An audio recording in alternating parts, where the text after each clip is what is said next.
Okay, I want to show you this pavilion. This is in a park in Northglenn, Colorado, which is just outside Denver. Looks really nice. It's the sort of place you could take your family, go for a walk. And this is all at E.B. Raines Jr. Memorial Park. It's a 28-acre area with multiple sports fields, pavilions, a skate park, a lake. I love those sort of places. I go there in my community all the time. But basically, there's a lawsuit that has been filed against the city of Northglenn, which runs that facility, by a handful of Christian pastors. And they say in their lawsuit that they have spent years handing out lunches to the homeless and holding prayer sessions for years at that park.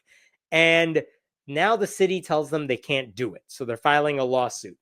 And let me go back a little bit. Those pavilions, including the one in this picture I just showed you, these were pretty much open to the public for anybody who wanted to use them, unless they were reserved in advance. And since mid 2020, the pastors have been meeting twice a week. They do Bible studies, prayers, they hand out meals. And they say in their lawsuit that feeding, serving, and ministering to the local community, including the homeless community, is a religious exercise central to their faith. And they say every time they do these lunch giveaways, they get about 20 to 40 people who stop by. Now, in mid 2024, last year, city officials were wondering if those gatherings could continue because it appeared they were causing more problems than they were solving. And the lawsuit says the officials were worried about the park becoming a magnet for the homeless, especially due to safety concerns. Because apparently the city once said that there was an assault involving a child by a homeless individual. But the pastors say, hey, don't blame us for that. That did not occur on a day that we were there. So don't blame us for that. Now, the city apparently told the pastors, why don't you use a different public building to do these giveaways? We will help you out. We will give you access to that building if you want it.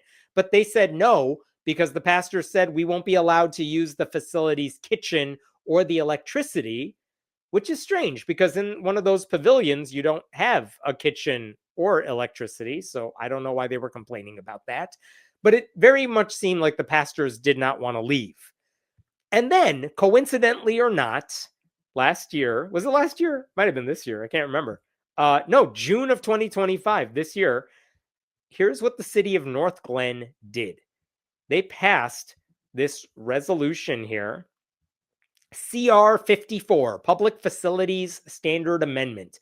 Basically, they wanted to amend the way people could use public facilities. And the relevant part of this thing is right here. I tried to highlight it. The proposed amendments would prohibit any group from reserving or dropping in to utilize a pavilion or a park on a recurrent basis.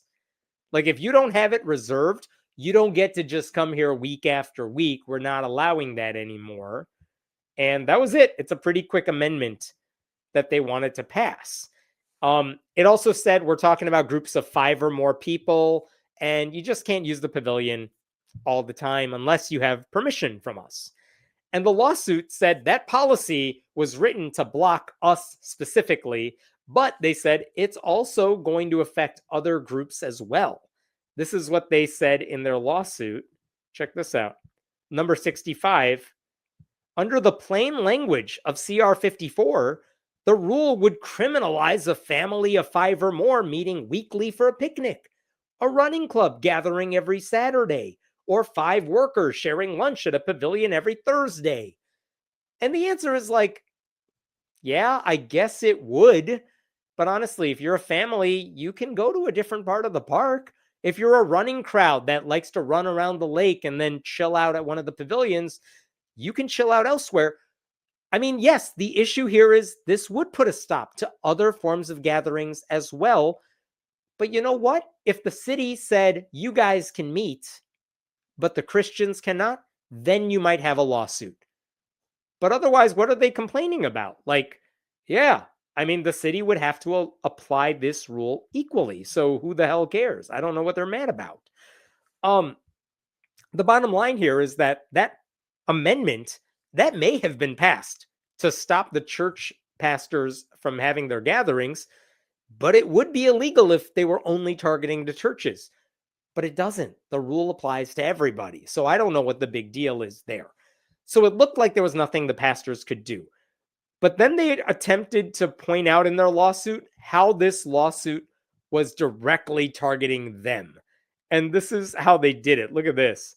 Number 72 right here. Officers would come to these pastors and they reportedly stated they did not know how to code it or how to cite this thing.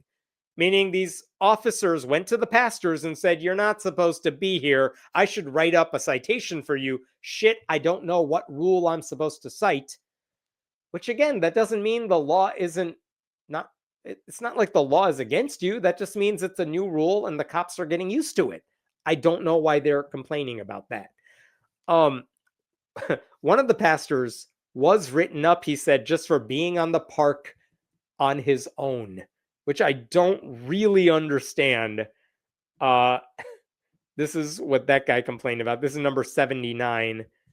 Upon information and belief, prior to being cited, officers told the men that they only wanted to give them a warning, but after speaking back and forth with command over the phone, the officers were instructed to cite the individuals from the churches. And again, I don't know what the problem is with that. If they were doing something that violates the rules, that's what they should be punished for. This is not that complicated. Okay, here's another thing. The pastors also said in their lawsuit, guess what? There are other large groups that meet here, including a senior citizens fitness group and an adult daycare service. And they didn't provide any details, so it's hard to see if those comparisons are appropriate. But here's the thing. If other groups are allowed to stay there without reserving that space, then you got a point. But there's no evidence that's happening yet. So ultimately, the pastor said that this is all about selective enforcement. Let me show you this last thing here, number 87. The selective enforcement against the religious ministry, while numerous other groups continue to use the park freely, demonstrates that the city's actions are directed at religious exercise itself. So that's why these pastors are suing the city and why they're super mad. But the Denver Post, they had an article about this whole situation not that long ago. And I found it really interesting. Church leaders allege homeless animus, in Denver suburbs law halting homeless lunches and prayer circles in park. But look at this. If you go down in this article, the Denver Post said, you know what wasn't mentioned in the lawsuit? Is a half dozen troubling incidents the city contends have occurred at the park over the last few years. They include a woman wounded in a stabbing, an unregistered sex offender slipping a 7-year-old child alcohol in a bathroom, a man harassing a child, and a Northglenn police officer getting hit over the head with a glass bottle.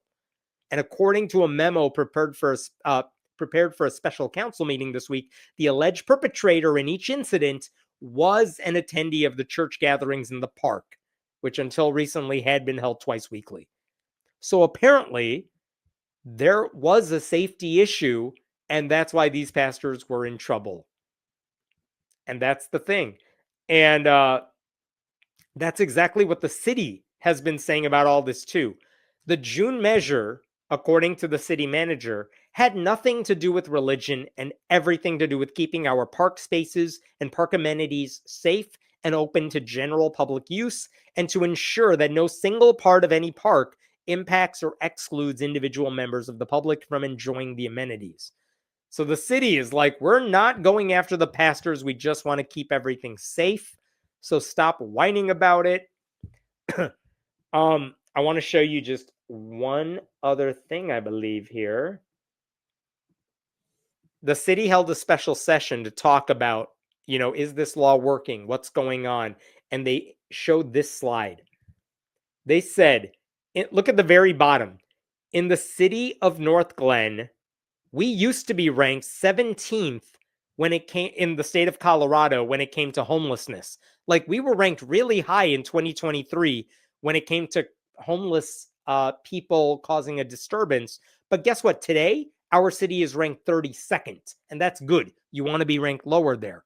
However, look at that park specifically, E.B. Raines Jr. Memorial Park. In 2023, homelessness calls were the 12th most common type of call we got, and now we're number 10. Now it's the 10th most reason. So their point being, calls to police about people experiencing homelessness have gone down citywide, but they've gone up in the park, which is the city saying, we need to do something because it's creating a disturbance in the park.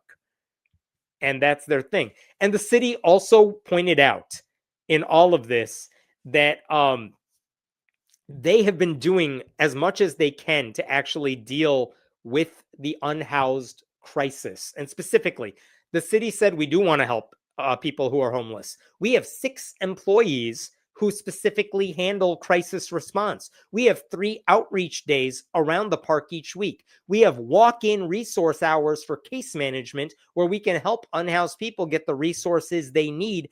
And that, by the way, includes directing them to places, including churches, where they can get some help. They also have grants available to help anyone struggling with drug or alcohol abuse. So basically, the church is making it sound like the city is doing nothing for the unhoused people in their community. But the city's like, we're trying to do everything we can given the resources we have, but you are not helping. And that is their concern. Now, there's a lot of stuff that we could say about housing crisis and how cities deal with the homeless. I'm sure there's plenty to criticize the city about, but I'm just sharing with you, this is what the city is saying. We're not targeting you. We just want to keep this place safe. So for now, here's where the city is at. They are not making any revisions to their new rule. They are going to take some more time to decide if there do need to be changes to that rule. And it's also possible that this lawsuit filed by pastors could force them to make changes. But for now, I think this lawsuit seems to show how these pastors really want special treatment. Like they're not being persecuted. They're being told to follow the same rules as everyone else while keeping in mind that this is a public park that everyone has access to. It's not a church that you guys can use as a private gathering spot. And their insistence that any limit on what they do is an attack on Christianity, that is a tactic we have seen before. Like religious liberty for some conservative Christians is always about their right to ignore neutral rules and evade responsibility and blame everyone else for whatever it is they want to do. Like the city introduced a policy that is neutral, and these guys, these pastors, are crying foul because they think neutrality is oppression. So I just want to make myself clear here. The city is not cracking down on religious charity. They are responding to documented violence, behavioral issues, and rising public safety concerns that can be directly traced to what these pastors are doing. And they offered alternatives. The pastors said no. I don't know what else the city is supposed to do in this situation. Like, they can't ignore harm just because the people causing it invoke the name of Jesus. And I don't really get why the pastors don't want to accept any of these alternatives either. Because if helping the homeless is their priority, why not work with the city staffers who specialize in that? Instead, they're holding events that lead to more disruption and don't fix any of these problems in the long term. I think it looks like these pastors are more concerned with optics than actually helping this crisis. So I think Northglenn is right to push back against these pastors. I don't think it's Christian persecution to hold pastors accountable for what they do in public spaces. And if anything, this whole thing shows how good intentions can rapidly cover up for serious negligence. But religion should not be an excuse for city leaders to avoid keeping their community safe. All right, I will stop there for this story. What questions we got here? Strange question. Does that go against the right to freedom of assembly? I think the city can put limitations on like how public spaces can be used as long as it's across the board and it's not targeting any one group of people, which is what this policy looks like. For the same, like there can be legitimate across the board rules. That is not an infringement of anyone's rights. Not a lawyer, but I think that's generally how it goes. I'll be honest, I'm super conflicted on how to feel about this story. I was too when I saw the headline because I'm like, if these pastors want to help people and give out food, I want to be on their side. And then the more I dug into it, it's like these pastors are making the situation worse. And if they're making it worse, they're actually making it harder for homeless people to get the help they need.